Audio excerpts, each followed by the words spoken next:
Good morning everybody. મજામાં?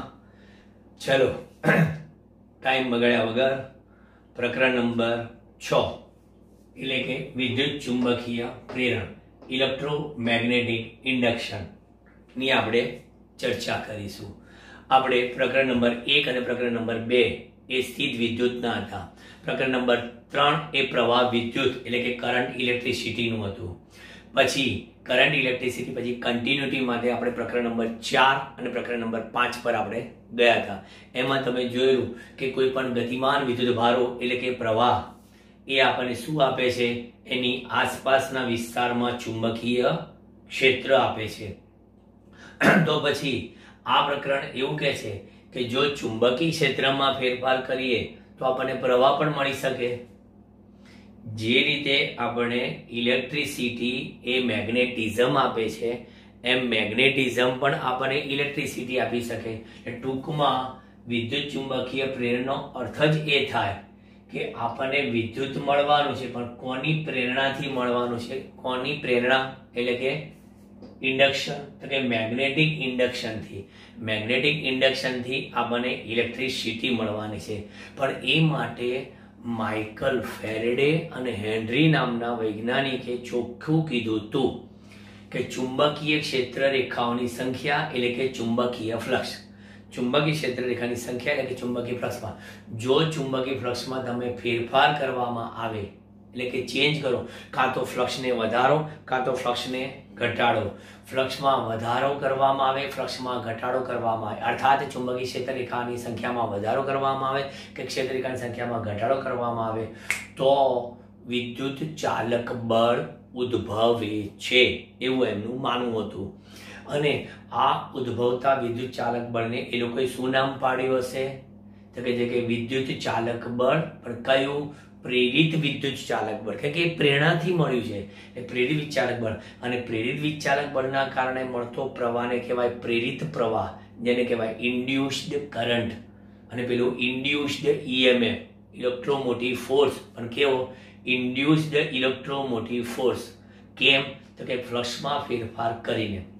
અને આ સમગ્ર ઘટનાનું નામ પડ્યું પછી વિદ્યુત ચુંબકીય પ્રેરણ. આ આપણા આ પ્રકરણની પ્રસ્તાવના છે. બહુ જ મસ્ત ચેપ્ટર છે. સહેજ પણ મગજ પર બોધરેશન નહીં આવે, કારણ કે હવે પછીના બધા જ પ્રકરણ એકદમ સરળ છે.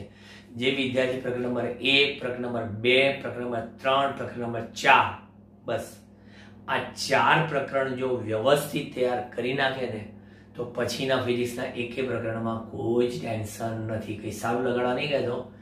This is the reality. બરાબર? ચાલો હું પહેલા માઇકલ ફેરેડે જે ફ્લક્સની વાત કરી હતી ફેરફારની, તે માટે આપણે ફ્લક્સની સમજૂતી મેળવી લઈએ.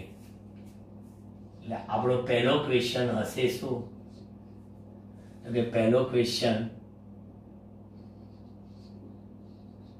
ચુંબકીય ફ્લક્સ, જેને આપણે નોટેશન આપ્યું છે શું? ફાઈ વડે દર્શાવીએ છીએ. ચુંબકીય ફ્લક્સ એટલે આપણે એને કહીએ છીએ ફાઈ. આમ તો આપણે એની વાત પ્રકરણ નંબર 5 માં કરી જ ગયા હતા. પ્રકરણ નંબર 5 માં કીધેલું જ આપણે કે ચુંબકીય ફ્લક્સ એટલે શું? કોઈ પણ વાહક એવા ગૂંચળાના પૃષ્ઠ સાથે લંબ રૂપે પસાર થતી એવી કોણ? તો કે ચુંબકીય ક્ષેત્ર રેખાઓની સંખ્યાને તે પૃષ્ઠ સાથે સંકળાયેલ શું કહો છો તમે? ચુંબકીય ફ્લક્સ કહેવાય છે. આ પણ તમને ખબર છે કે આપણી પાસે માની લો કે આ ચુંબકીય ક્ષેત્ર રેખાઓ છે.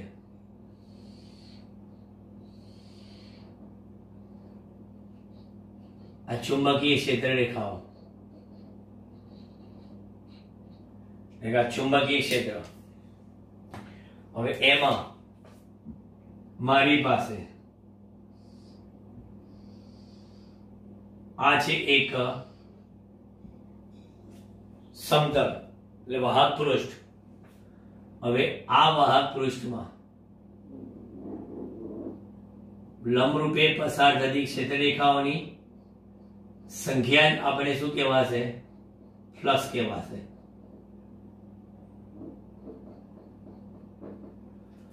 હવે અહીંયા આગળ આ સમતલને દોરેલ લંબ જેને કહો છો ક્ષેત્રફળ સદિશ, અને એમાંથી ધારો કે આ બધી ક્ષેત્ર રેખાઓ પસાર થઈ, તો ચુંબકીય ક્ષેત્ર ક્ષેત્રફળ સદિશ સાથે શું બનાવ્યો કહેવાય? ખૂણો. બરાબર. આને કહો છો તમે ચુંબકીય ક્ષેત્ર, આને કહેવાય ક્ષેત્રફળ સદિશ. તો શું વાત કરી હતી પ્રકરણ નંબર 5 માં આપણે? તો માટે ફ્લક્સ ફાઈ બરાબર શું લખશો? A ડોટ B, એટલે કે AB cos થીટા. ફ્લક્સ ફાઈ બરાબર A ડોટ B એટલે કે AB cos થીટા, આમ કહેવાય. બરાબર. આપેલ ગૂંચળું એક આંટાનું બનેલું હોય તો AB cos થીટા. જ્યાં તમને કહી દઉં અહીંયા કે જ્યાં A એટલે જે તમે ગૂંચળુંનો છે એ ગૂંચળાના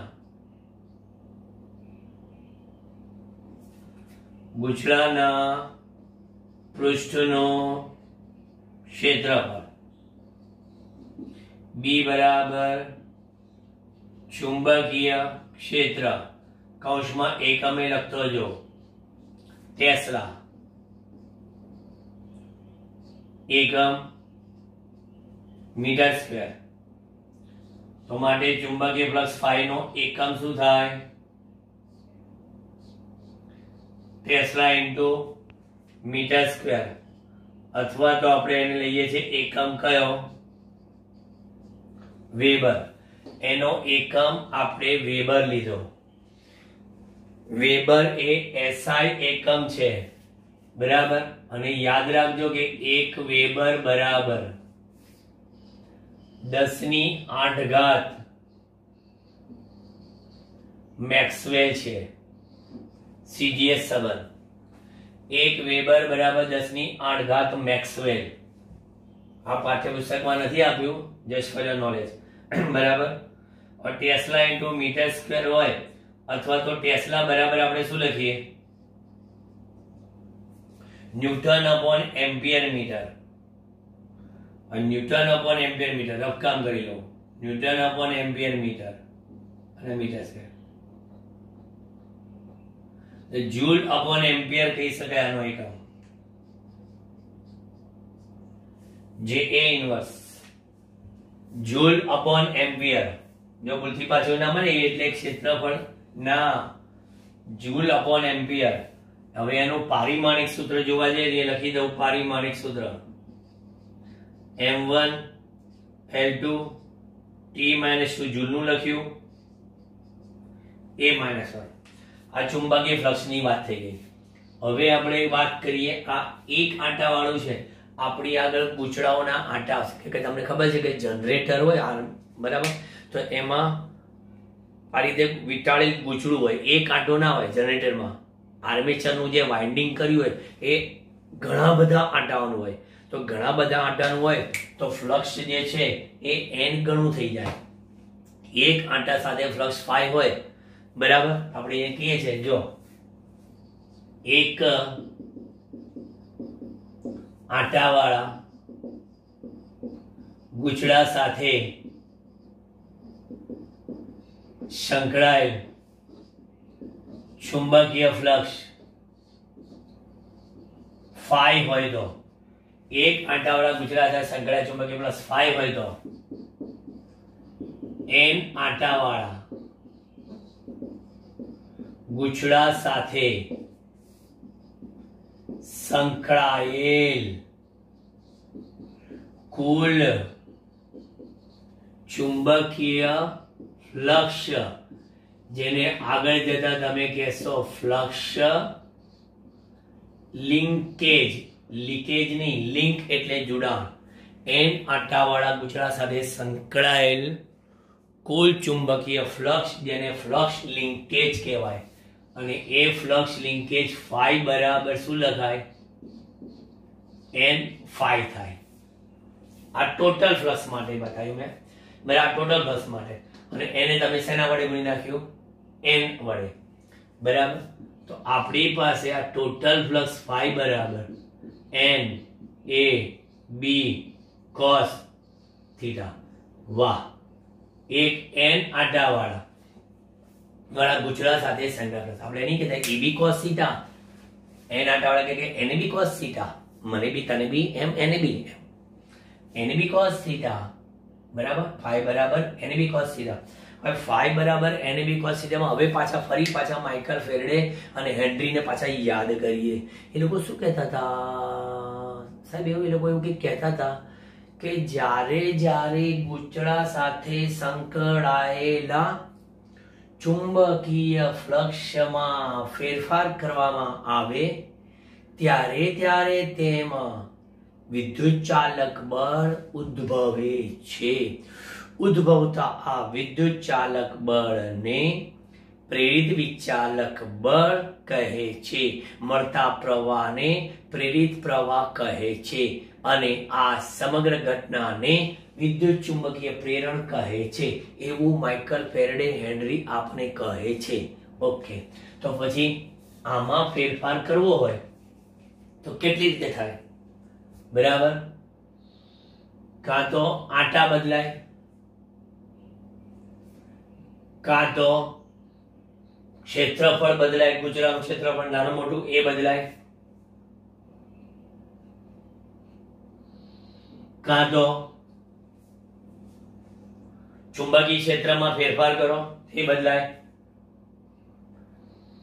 કાં તો ગુચડાને ભ્રમણ કરાવો તો થીટા બદલાય, ગુચડાને ભ્રમણ કરાવો તો થીટા બદલાય, ચુંબકીય ક્ષેત્રમાં અલગ અલગ ચુંબકીય ક્ષેત્રમાં લઈ જાઓ તો બી બદલાય, ગુચડાના ક્ષેત્રફળ એટલે ગુચડાનું પરિમાણ બદલો તો એ બદલાઈ જાય, આંટા બદલો તો એ બદલાઈ જાય. ટૂંકમાં આ બદલાય તો આ કહે છે કે આ બદલાય તો આ બદલાય એટલે ફેરફાર થાય. બોલો કેવું આપણે લઈ ગયા કે આ 1 2 3 4 બદલાય તો આ બદલાવાનું છે ને, એ બદલાશે તો પછી આ ફેરફાર થાય તો EMF ઉદ્ભવે, બરાબર? અને આ જે EMF ઉદ્ભવે ને એને કયું EMF કહેવાય? પ્રેરિત EMF કહેવાય.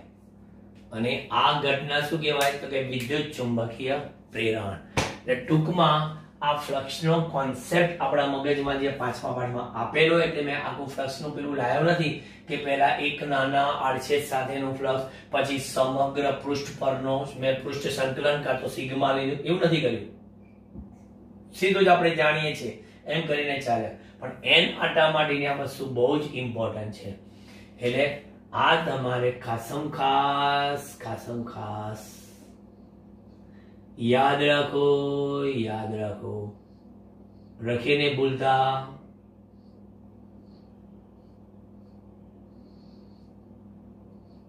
બરાબર? ફ્લક્સનું n આંટા ગુજરાત સાથે એક આંટો હોય તો કોઈ સવાલ નથી. ટૂંકમાં આ 1 2 3 4 બદલાય તો આ બદલાય, ગમે તે એક બદલાય તો પણ બદલાય. બરાબર? એવી જરૂર નથી કે આ બદલવા માટે બધા ઓહો કરી બદલાવું છે. કોક એક આડો ફાટે તો આ બદલાય. ક્લિયર? જોઈ લો ખરા, એકદમ ઝડપી નજર મારી લો કે મારે હવે બોર્ડ પાછું ક્લિયર કરીને બીજા બોર્ડ પર જવું છે, એટલે તમને નજર મારવા માટે, સ્ક્રીનશોટ મારવા માટે માત્ર 5 સેકન્ડ આપવામાં આવે છે.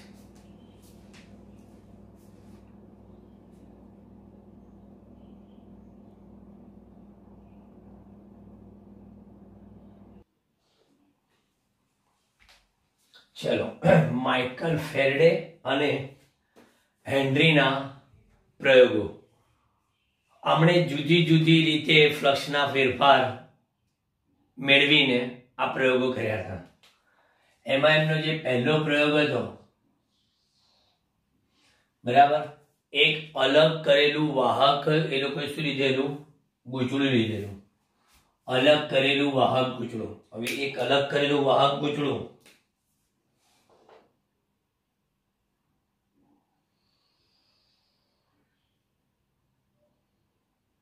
આ રીતના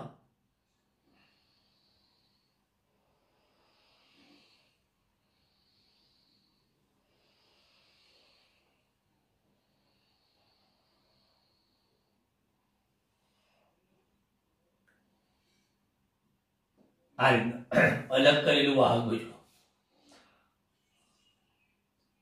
અને એને જોડી દીધું કોની સાથે?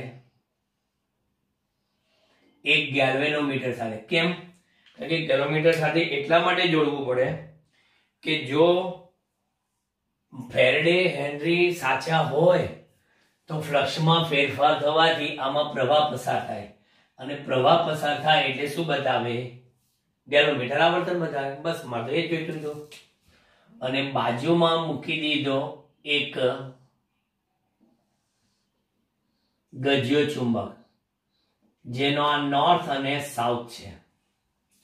હવે આ નોર્થ અને સાઉથ રાખશો એટલે સવાલ જ નથી કે આ ગજ્યા ચુંબકની ક્ષેત્ર રેખાઓ છે એ આ ગૂંચળામાંથી પસાર થશે.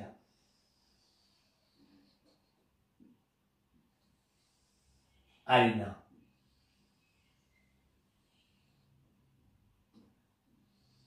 બરાબર. ગૂંચળાના પૃષ્ઠમાંથી આ બધી ક્ષેત્ર રેખાઓ શું થઈ? પસાર થઈ. ઉત્તરથી દક્ષિણ તરફ આ રીતના. અત્યારે માત્ર શું થયું ખબર છે?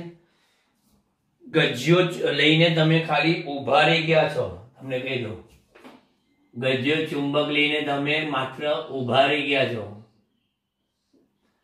ખાલી ઊભા રહી જવાથી કશું ના થાય. કેમ?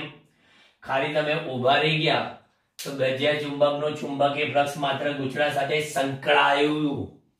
ગેલ્વેનોમીટર કોઈ જ આવર્તન બતાવ્યું નહીં. પણ આ લોકોએ શું કર્યું કે આ ગૂંચળાને કાં તો આ તરફ, કાં તો આ તરફ, અથવા વી વેગથી અહીંયા, કાં તો વી વેગથી આ બાજુ ગતિ કરાવી.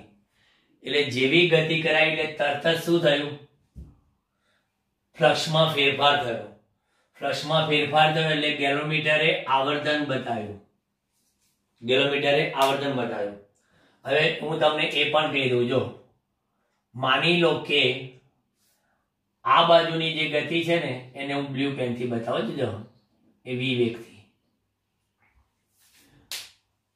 જ્યારે ગજ્યો ડાબી બાજુ જશે ત્યારે ફ્લક્સમાં વધારો થશે, અને જમણી બાજુ જશે ત્યારે ફ્લક્સમાં ઘટાડો થશે. તો બંને વખતે પ્રેરિત પ્રવાહ મળશે, પણ પ્રેરિત પ્રવાહ મળશે પણ આ ગેલ્વેનોમીટરના આવર્તન કોઈક એક વખતે જમણી બાજુ તો કોઈક એક વખતે ડાબી બાજુ થશે. આનો અભ્યાસ નો ડાઉટ આગળ પર કરવાનો છે, પણ આપણે આકૃતિમાં કોઈ એક ગતિની ડિરેક્શન બતાવવી પડશે. ધારો કે આ બાજુની ગતિની ડિરેક્શન બતાવી હોય તો આ બાજુ ગજ્યો આવે છે, તો આનો આ બાજુનો છેડો કયો બનશે? તો કે ઉત્તર ધ્રુવ બનશે. તો મેં તમને ખબર છે કે ઉત્તર ધ્રુવ બને તો એમાંથી વહેતા પ્રવાહની દિશા કેવી હોય? તો કે છે કે વિષમગળી હોય. એટલે આ પ્રવાહ આ રીતના હોય.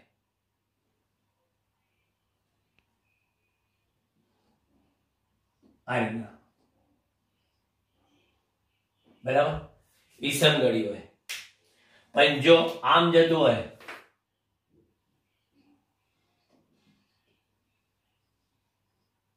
તો સમઘડી હોય.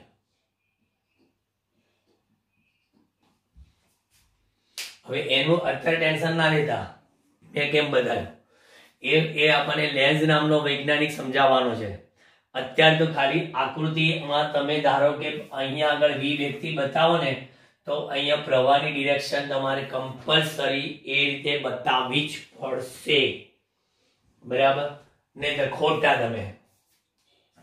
તમે ધારો કે ગજ્જો ચુંબકને આ બાજુ લઈ જાઓ તો પ્રવાહની તીર આ બાજુ બતાવજો, આ બાજુ લઈ જાઓ તો તીર આ બાજુ. હવે એ પ્રમાણે જો તીર પ્રમાણે શું થાય કે આમ જાય તો ગેલોમીટર આ બાજુ આવર્તન બતાવે, બરાબર? અને જો આમ જાય તો ગેલોમીટર આ બાજુ આવર્તન બતાવે. એટલે બે જે આવર્તન બતાવે શું છે, એક ફ્લક્સનો વધારો બતાવે છે ને એક ફ્લક્સનો શું કરે છે, ઘટાડો. આવું થશે એટલે શું થશે, ફ્લક્સ વધશે. આમાં શું થશે, ફ્લક્સ ઘટશે. કોની સાથે સંકળાયેલું ફ્લક્સ, ગૂંચળા સાથે સંકળાયેલ, બરાબર? લખાણમાં તમારે પાઠ્યપુસ્તકનો આગ્રહ રાખવો પડશે, કારણ કે મેં આકૃતિ દોરીને સમજાવ્યું છે, એટલે ખાસ ધ્યાન રાખો. બોલું છું કે આકૃતિમાં એક અલગ કરેલા વાહક ગૂંચળા સાથે એક સંવેદનશીલ ગેલોમીટર જોડવામાં આવેલું છે. ત્યારબાદ આ ગૂંચળાની બાજુમાં ગેલોમીટરનો આ ગૂંચળાની બાજુમાં ગજિયા ચુંબકનો કોઈ પણ એક ધ્રુવ રહે તે રીતે એને મૂકવામાં આવે તો ગજિયા ચુંબકનો ચુંબકીય ફ્લક્સ ગૂંચળા સાથે માત્ર સંકળાય છે, હવે જ્યારે આ ગજિયા ચુંબકને ગૂંચળાની સાપેક્ષે ગૂંચળા તરફ કે ગૂંચળાથી દૂર લઈ જવામાં આવે તો ગેલોમીટર કોઈ એક દિશામાં આવર્તન બતાવે છે, જે સૂચવે છે કે ગજિયા ચુંબકનું ચુંબકીય ફ્લક્સ ગૂંચળા સાથે સંકળાય છે. એટલું જ નહીં પણ ફેરફાર પણ થાય છે, અને ફેરફાર થાય તો ગૂંચળામાં વિચારક બળ ઉત્પન્ન થાય અને ગૂંચળું એક બંધ પરિપથ રચે છે, એટલે એમાંથી પ્રેરિત પ્રવાહ પસાર થાય તો ગેલોમીટર કોઈ એક દિશામાં આવર્તન દર્શાવે છે. આ થઈ ગયો એક પ્રયોગ, કોનો, ફેરેડે અને હેનરીનો. ત્યાર પછી બીજો પ્રયોગ, એમાં બે ગૂંચળા છે. ટૂંકમાં ચુંબકીય ક્ષેત્ર ઉત્પન્ન કરવા માટે આપણી પાસે બે રસ્તા છે. કાં તો તમે ગજ્યો ચુંબક લઈ આવો, કાં તો શું કરો, કાં તો ગજ્યો ચુંબક લઈ આવો, કાં તો પ્રવાહ ધારિત ગૂંચળું લઈ આવો. વસ્તુ એક જ છે, તમારે ચુંબકીય ક્ષેત્ર ઉત્પન્ન કરવા માટે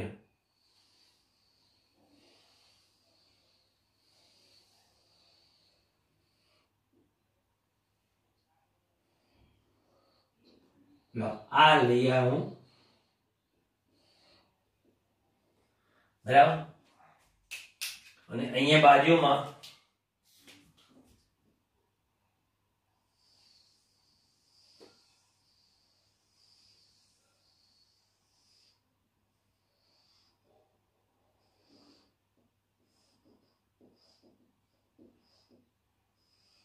ઓકે, શું કર્યું, એક ગૂંચળા સાથે બેટરી જોડી, છતાં સરળતા ખાતર એક શું લઈ લો, એક સાદી કળ લઈ લો. આ બેટરી લીધી એટલે કમ્પલસરી પ્રવાહ રીતે જ પસાર થાય, કારણ કે પ્રવાહ ધારિત ગૂંચળું થઈ ગયું. આ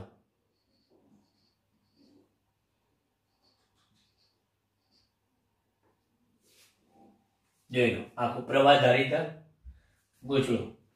હવે આ પ્રવાહ ધારિત ગૂંચળું થઈ ગયું એટલે સવાલ જ નથી કે એને આ બાજુથી જોઈએ તો આ એનો છેડો કયો, સાઉથ હશે, બરાબર? એટલે ક્ષેત્ર રેખાઓ બધી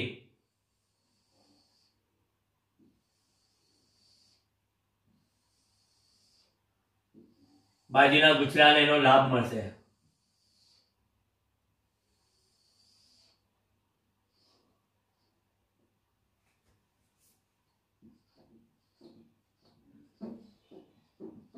આજના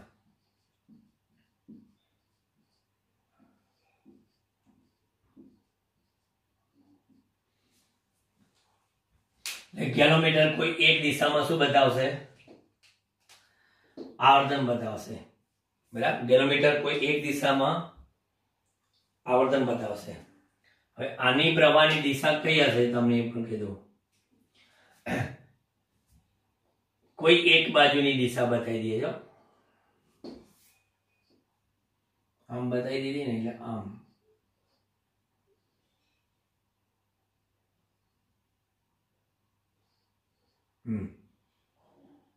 ઓકે, અત્યારે મેં એવું નથી કીધું કે આ જે છે ફ્લક્સ વધ્યું છે કે ઘટ્યું છે, કારણ કે આમાં બે કન્ડિશન હશે. એટલે આમની જેમ હું તમને કન્ફ્યુઝનમાં નાખવા નહીં માંગતો, એટલે કોઈ એક ડિરેક્શન બતાવી દીધી. પરિસ્થિતિ એવી છે કે ધારો કે સાદી કળ તમે દબાઈ રાખી, જેવી સાદી કળ દબાવશો ને એટલે તરત જ આ પહેલું ગુજરું છે ને એ ચુંબક બની ગયું. પ્રવાહ આધારિત ગુજરું પોતે ચુંબક તરીકે વર્તે અને એનું ચુંબકીય ફ્લક્સ એના બાજુના ગુચડાને મળ્યું. બરાબર, એટલે સીધું એનું ફ્લક્સ વધ્યું. પછી કળ દબાવી રાખે છે, પ્રવાહ સ્થાયી છે, તો સ્થાયી પ્રવાહથી માત્ર શું તમને મળશે? એક ક્ષણ પૂરતું જ આવર્તન જોવા મળશે. આમ ચીક, ખાલી એટલું જ આવર્તન. કેવું થયું? ચીક. ઓકે. પછી જેવી કળ ખુલી એટલે જેમ આમ હતું ક્ષણિક, એમ હવે પાછું ક્ષણિક. ઓ, એટલે ફ્લક્સ ઘટ્યું. તો આ તો કળ દબાઈ રાખશો તો માત્ર શું થયું? ક્ષણિક પ્રવાહ જ મળ્યો અલગ અલગ દિશામાં. પણ તમે એક કામ કરશો, કળને દબાઈ રાખીને બંને ગુચડા વચ્ચે સાપેક્ષ ગતિ કરાવો. જો સાપેક્ષ ગતિ કરાવવામાં આવશે ને તો શું થશે ખબર છે? આ ગુચડામાં સતત આવર્તન જોવા મળશે. કાં તો પછી આ ગુચડાને કોઈ એક નરમ લોખંડ પર વીંટાળો ને તો પણ તમને ચુંબકીય ફ્લક્સમાં બહુ મોટા ફેરફાર જોવા મળશે આ ગુચડામાં. એટલે હું આને બીજી ભાષામાં એમ કહી શકું કે આ તમારું જે ગુચડું છે ને એને પ્રાથમિક ગુચડું કહેવાય, આને પ્રાઇમરી કોઇલ. અને આ ગુચડું કેવું કહેવાય? ગૌણ ગુચડું. કાં તો સાદી કળ ઉઘાડ બંધ ઉઘાડ બંધ ઉઘાડ બંધ કરો, કાં તો સાદી કળને દબાવી રાખો અને બંને ગુચડા વચ્ચે સાપેક્ષ ગતિ કરાવો તો સતત ગેલોનોમીટર આવર્તન બતાવે. અને આવી રીતે પ્રાથમિક ગુચડું અને ગૌણ ગુચડું બનીને ભવિષ્યમાં ટ્રાન્સફોર્મર નામની એક રચના બને છે. ટ્રાન્સફોર્મર વોલ્ટેજને એક સ્થળેથી બીજે સ્થળે પહોંચાડવા માટેની રચના અથવા તો વોલ્ટેજના વધારા કે ઘટાડા કરતી રચના એ ટ્રાન્સફોર્મર છે. એમાં તમને ખબર છે કે મોબાઈલ ચાર્જ કરવા માટે સ્ટેપ ડાઉન ટ્રાન્સફોર્મર વપરાય. એટલે કે તમારો મોબાઈલ જે છે બરાબર એમાં 3 વોલ્ટ જોઈતા હોય, 3 વોલ્ટ ડીસી, અને તમે ત્યાં ચાર્જરમાં તો કેટલા છે? 230 વોલ્ટ એસી. તો 230 વોલ્ટ એસી નું 3 વોલ્ટમાં ફેરવાનું. એટલે પહેલા તો એસી નું ડીસીમાં કરવું પડે. તો એની પહેલા એસી નું એસીમાં રૂપાંતર કરશે ટ્રાન્સફોર્મર, એટલે કે ઘટાડેલા વોલ્ટેજમાં. 230 માંથી ઓછા વોલ્ટેજમાં રૂપાંતર કરશે ટ્રાન્સફોર્મર, અને પછી એ એસી નું ડીસીમાં કરશે રેક્ટિફાયર. એ તમે પ્રકરણ નંબર 14માં ભણશો. રેક્ટિફાયર એટલે એસી નું ડીસીમાં રૂપાંતર કરતી રચના. અને અહીંયા વોલ્ટેજના વધારા ઘટાડા કરતી રચના, અથવા વોલ્ટેજને એક સ્થળેથી બીજે સ્થળે પહોંચાડવા માટેની રચના એટલે કહેવાય ટ્રાન્સફોર્મર. એમાં આ વિદ્યુત ચુંબકીય પ્રેરણના સિદ્ધાંતનો ઉપયોગ કરવામાં આવેલો છે. વિદ્યુત ચુંબકીય પ્રેરણ, બરાબર. એટલે આ તમને ખાલી 2 આકૃતિ દોરી, એટલે તમે એમ માનો કે 2 આકૃતિ દોરી એટલે પરીક્ષામાં 2 આકૃતિ દોરી એટલે માર્ક્સ મળી જાય ના. આ જે કંઈ બોલ્યો એને વર્ણનાત્મક તમારા શબ્દોમાં પણ લખી શકો છો તમે, કાં તો પાઠ્યપુસ્તકના શબ્દોમાં લખી શકો છો. બરાબર, કે આકૃતિ 2 માં દર્શાવ્યા મુજબ એક ગુચડાને, અલગ કરેલા ગુચડાને સંવેદનશીલ ગેલોમીટર સાથે જોડો. ત્યારબાદ એની બાજુમાં અન્ય કોઈ ગૂંચળાને, અલગ કરેલા ગૂંચળાને કોઈ બેટરી વડે સ્થાયી પ્રવાહ પૂરો પાડો તો એ ગૂંચળું પોતે ચુંબક તરીકે વર્તે અને એનો ચુંબકીય ફ્લક્સ એ બીજા ગૂંચળાને મળે. જે બેટરી વડે સ્થાયી પ્રવાહ પૂરો પડાય છે એ ગૂંચળાને આપણે પ્રાથમિક ગૂંચળું, પ્રાઇમરી કોઇલ કહો, અને જે ગેરોમીટર સાથે જોડાયેલું છે એને ગૌણ ગૂંચળું કહો. સાદી કળ કે છે એને ઉઘાડ બંધ કરવામાં આવે તો ફ્લક્સમાં વધારો ઘટાડો જોવા મળે, પણ એ ફ્લક્સનો વધારો ઘટાડો કોને મળે? ગૌણ ગૂંચળાને. એટલે ગૌણ ગૂંચળા સાથે જોડે ગેરોમીટર બંને વખતે જુદી જુદી દિશામાં પણ ક્ષણિક પ્રવાહ બતાવે છે. પરંતુ જો એ પ્રવાહ એક ધારો જોઈતો હોય તો કળ દબાઈ રાખીને બંને ગૂંચળા વચ્ચે સાપેક્ષ ગતિ કરાવવામાં આવે તો સતત આવર્તન જોવા મળે છે. એટલે મેં તમને જે ટ્રાન્સફોર્મરની વાત કરી એમાં એસીમાં વોલ્ટેજમાં સતત વધઘટ થતી હોય એટલે કન્ટિન્યુઅસ તમને શું કરે? બીજા ગૂંચળામાં પ્રવાહ મળે. અને એમાં જો પ્રાથમિક ગૂંચળા કરતાં ગૌણ ગૂંચળાના આંટા વધારે હોય તો ફ્લક્સનો ફેરફાર મોટો મળે, ઈએમએફ મોટું મળે, પ્રવાહ તમને મોટો મળે, બરાબર, અને આવર્તન તમને મોટું મળે. બિલકુલ એકની એક વાતો છે બંને પ્રયોગમાં, બરાબર. આ હતા માઇકલ ફેરેડે અને હેનરીના પ્રયોગો. હવે વિદ્યુત ચુંબકીય પ્રેરણાંગે માઇકલ ફેરેડે આપણને એક શું આપ્યો હતો? નિયમ. કહે છે કે આ વિચાલક બળની વાત કરો છો સાહેબ, એનું મૂલ્ય કેટલું? કારણ કે આમાં તો બીજા ઘણું બધું કહી શકાય તમારે, કે જો તમે ગજિયા ચુંબકને સ્થિર રાખીને ગૂંચળાને આગળ પાછળ કરો તો આ જ અવલોકન જોવા મળશે. નહીતર ગજિયા ચુંબકને તેના ધ્રુવો ઉલટાવીને પ્રયોગ કરવામાં આવે તો પહેલા દર્શાવેલા આવર્તન કરતા વિરુદ્ધ દિશાના આવર્તન જોવા મળશે. આવર્તન ઉલટાઈ જાય.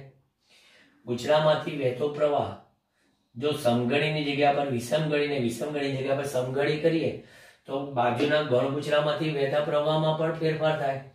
ધારો કે તમે વિચાર કરો કે આ વિષમઘડી હોય તો આ બાજુ સમઘડી પ્રવાહ મળે, અને આ બાજુ ધારો કે સમઘડી હોય તો આ બાજુ વિષમઘડી પ્રવાહ મળે. ટૂંકમાં અહીંયા આ એન છેડો હોય તો અહીંયા આગળ એન છેડો મળે, આ એસ છેડો હોય તો અહીંયા એસ છેડો મળે. ક્યારે? કે જ્યારે નજીક આવતું હોય ત્યારે. પછી જ્યારે દૂર જતું હોય ત્યારે શું થાય? કે જ્યારે દૂર જતું હોય ત્યારે આ જ્યારે એન છેડો હોય ત્યારે આ એસ છેડો બને, અને એસ છેડો હોય ત્યારે એન છેડો બને.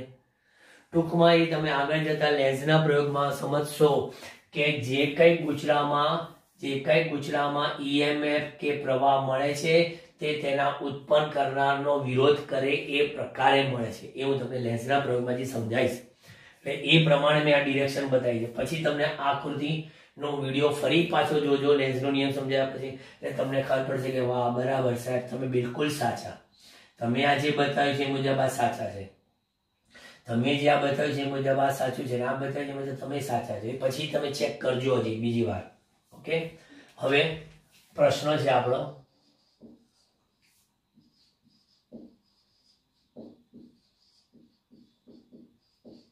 વિદ્યુત ચુંબકીય પ્રેરણ અંગેનો ફેરેડેનો નિયમ.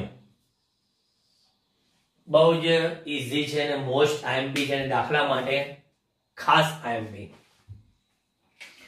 હું પહેલા એનું વિધાન, સૂત્રાત્મક વિધાન આપું.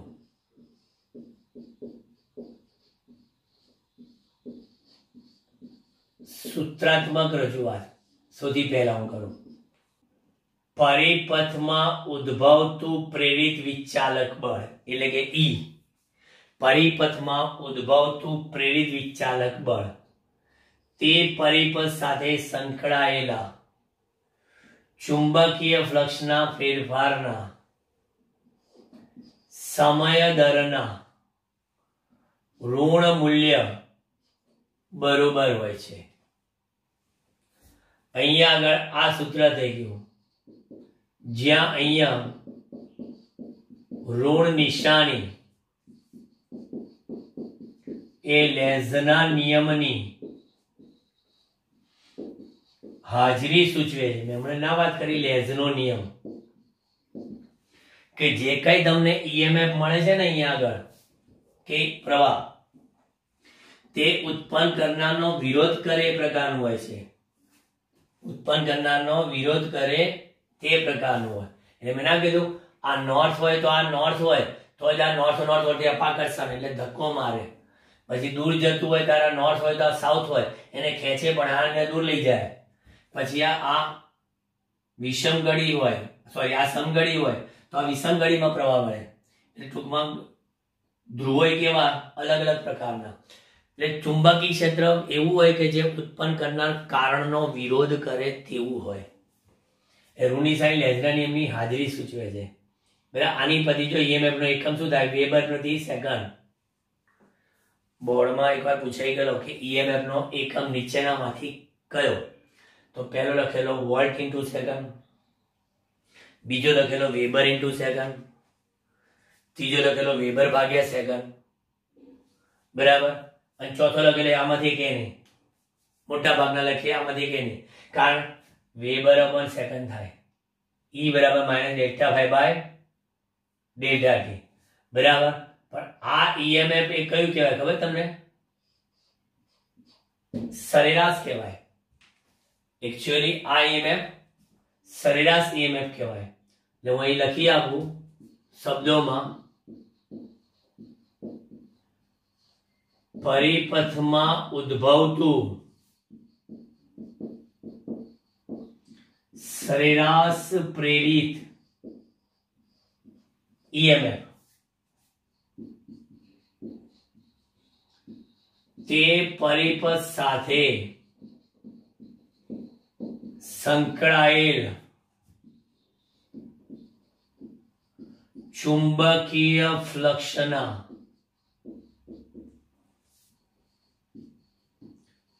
ફેરફારના સમય દરના ઋણ મૂલ્ય બરોબર હોય છે. પરિપથમાં ઉદ્ભવતું સરેરાશ પ્રેરિત ઈએમએફ તે પરિપથ સાથે સંકળાયેલા ચુંબકીય ફ્લક્સના ફેરફારના સમય દરના ઋણ મૂલ્ય બરોબર હોય છે. હવે આપણે કહીએ છીએ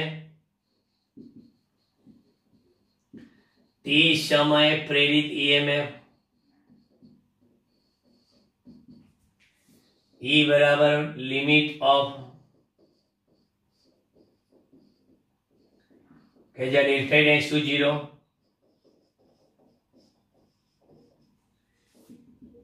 એટલે ઈ બરાબર minus D phi by DT.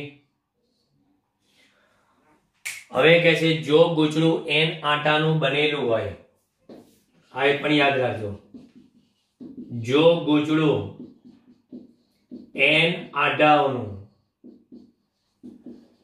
આટાઓનું બનેલું હોય અને દરેક આટા સાથે સંકળાયેલ ચુંબકીય ફ્લક્સના ફેરફારનો સમય દર એટલે કયો? d∅ by dt સમાન હોય તો પ્રેરિત ઈએમએફ કેટલું થઈ જાય? n ગણું થઈ જાય. આ પૂછાયેલો પ્રશ્ન, કેવા સંજોગોમાં પ્રેરિત વિચાલક બળનું મૂલ્ય n ગણું થાય? તો કહે છે કે જો ગૂંચળું n આંટાઓનું બનેલું હોય અને દરેક આંટા સાથે સંકળાયેલ ફ્લક્સના ફેરફારનો દર સમાન હોય તો પ્રેરિત વિચાલક બળનું મૂલ્ય n ગણું થઈ જાય. એટલે E બરાબર માઇનસ d બાય dt ઓફ n ફાઈ, અને એટલે લખાય છે E બરાબર માઇનસ n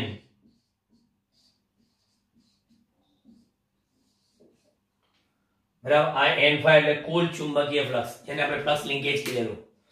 જો ગૂંચળું n આંટાનું બનેલું હોય ત્યારે આ સૂત્ર વાપરજો, એક આંટાનું ત્યારે આ વાપરજો. સરેરાશ પૂછ્યું હોય ત્યારે આ વાપરજો, બરાબર. જોઈએ આમાં ફ્લક્સ તમને જે આપ્યું હોય, બરાબર, સમયના પદમાં, તો તમને આનો એક દાખલો તમને આપું. જો તમને એક જ મિનિટ, એ કોમ્પિટિટિવમાં પૂછાય છે ને, એટલે એક સ્પેસિમેન આપું તમને એનું.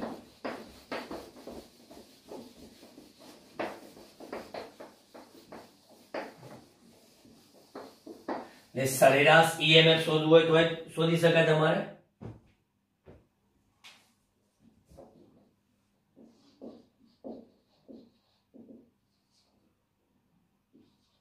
જો એક ગૂંચળા સાથે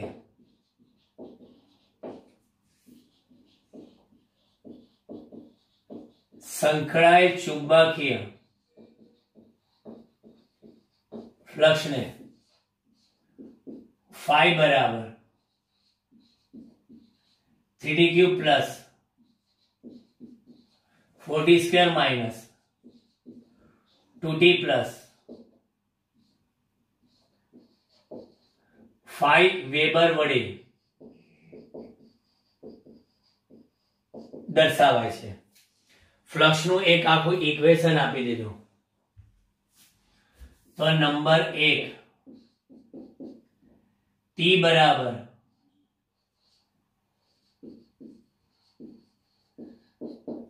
3 સેકન્ડના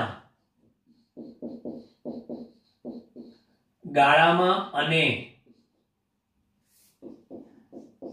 નંબર 2 T बराबर 2 સેકન્ડે ईएमएफ शोधो तथा जो गुचड़ानो अवरोध 10 ओम होय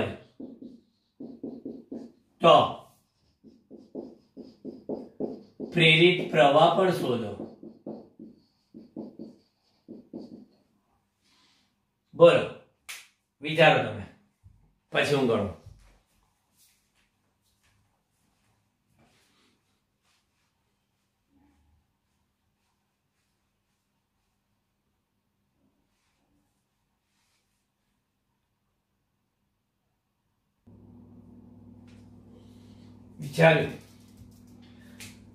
जो गाळामां के ने ए सरेराश प्रेरित ईएमएफ कहेवाय. अने आमां आपणे ऋण निशानी नथी लेवानी. ऋण निशानी आपणे अवगणीए छे. अहींया सौथी पहेला आपणे t बराबर 0 सेकंड माटे फ्लक्स phi1 કેટલું થાય? 5 વેબર, बराबर. 5 वेबर थाय कारण के 0 0 0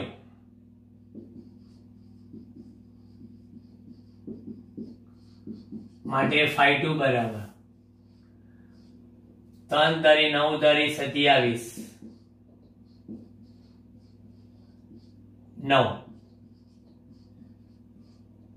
3 5 27 तारी 81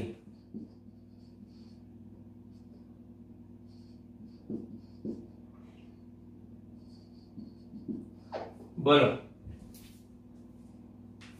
टाइम न बगड़े.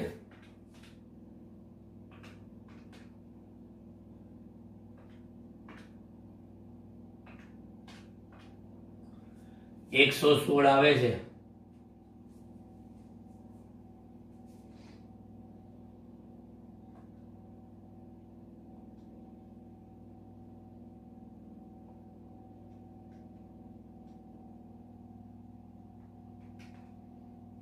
इक्यासी 36 ओछा 6 116 वेबर. तो પછી डेल्टा phi बराबर phi2 माइनस phi1 111 वेबर થાય. અને ડેલ્ટા ડી કેટલા સેકન્ડ થાય? ડેલ્ટા ડી 3 સેકન્ડ થાય, બરાબર. ડેલ્ટા ડી 3 સેકન્ડ આ 111 વેબર, 116 માંથી તમે 5 બાદ કર્યા તો સરેરાશ પ્રેરિત EMF delta Y by delta D magnitude લીધું આપણે એટલે 111 ભાગ્યા 3.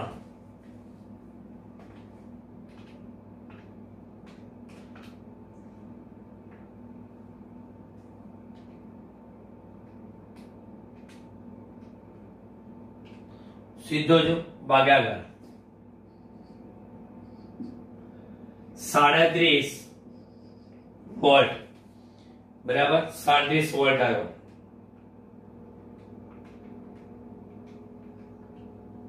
ચલો, એટલે આ સરેરાશ પ્રેરિત વિચારક બળ આટલું મળ્યું. હવે બીજું જોઈએ છે કયું? 2 સેકન્ડ, બરાબર. આ ટાઈપના ગુજકેટમાં એમાં પૂછાય છે. હવે t બરાબર 2 સેકન્ડ,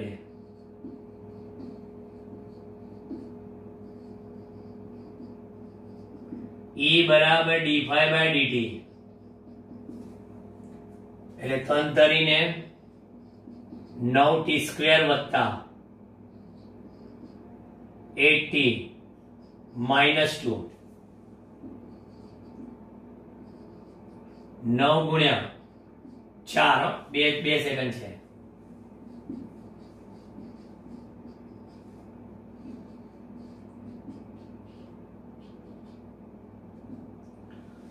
ચૌદ.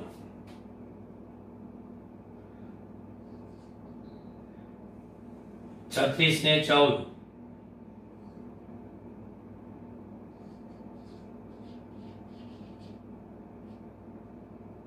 50 વોલ્ટ. તાક્ષણિક વિચારક બળ આપણને વધારે મળ્યું. તાક્ષણિક વિચારક બળ વધારે મળ્યું અને સરેરાશ ઓલવેઝ ઓછું મળ્યું. જોઈ લો આ ટાઈપનો. હવે આમાં હજી આપણે બીજું એક પૂછ્યું છે. જો પ્રવાહ I બરાબર E બાય R. E કેટલા છે? 50 અને R કેટલા કીધા છે? 10.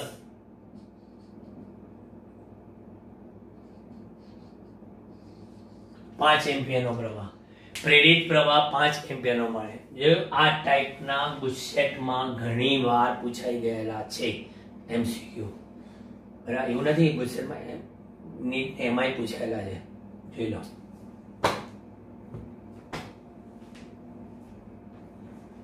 બરાબર.